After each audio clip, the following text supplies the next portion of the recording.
Morning, Moray Vabotai. Be'ezras Hashem Mincha is going to be 7:45. Please be on time. Hayom Shelosha ve'esrim yom la'omer Shem Shelosha Shavuot u'shnei yamim. The learning is for Refuah Shelema for Rafael ben Amalia. So continuing the halachot that we were doing, just to quickly review, we mentioned that a goy that on his own turns on a candle, lights a light for a Jew, that light on Shabbat, he turned it on Shabbat, is asul for that Jew to benefit from the whole day, as well as any other Jew, even though it wasn't turned on for them, is asul to benefit, and that's true even if nobody asked the goy to do it, he decided on his own to do it. That case, we did say that if the goy does it for himself, let's say he turned on the light because he wanted to see, or he lit a candle because he wanted to see, so then it is permitted for the Jew to use it. There's a machloket, a very big disagreement in the poskim. What if it's not a candle that you're using for light? What if it's a fire that you're using for heat? Some poskim say that there's a big difference between a candle and a fire for heat.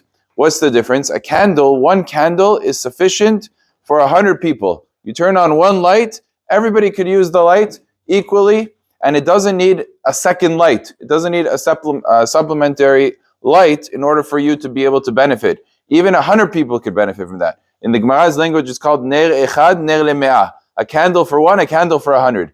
However, when it comes to a fire, there's a fire that maybe one person can be heated from. There's a fire that is a little bit bigger than maybe 5 people can get heated from. But basically, the immediate vicinity can get hot. But let's say there's 20 people. You need to add more wood for the fire to heat up sufficiently all of the people. So it's not one fire fits all. It's really that the more you add, the better it's going to be. And therefore, when the goy makes a fire for himself, if you benefit, some of the Rishonim say that it's a soul, because what's going to happen is he's going to add more fuel to the fire for you.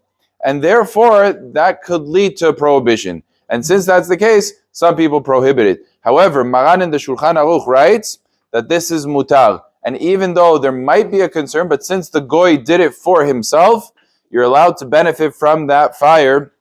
And we do not suspect that the goy is going to add more wood because he's a goy. What, is he going to add it for you? He's not going to care. He's going to do it for himself. He did it for himself. And therefore, you're permitted to benefit from that heat, from that fire that was on Shabbat. Certainly in today's technology and the heaters of today, once the goy presses the button, there's no difference. It's more similar to a candle, and therefore it would be permitted, seemingly based on all of the opinions. Baruch Adonai le'olam, amen ve'amen.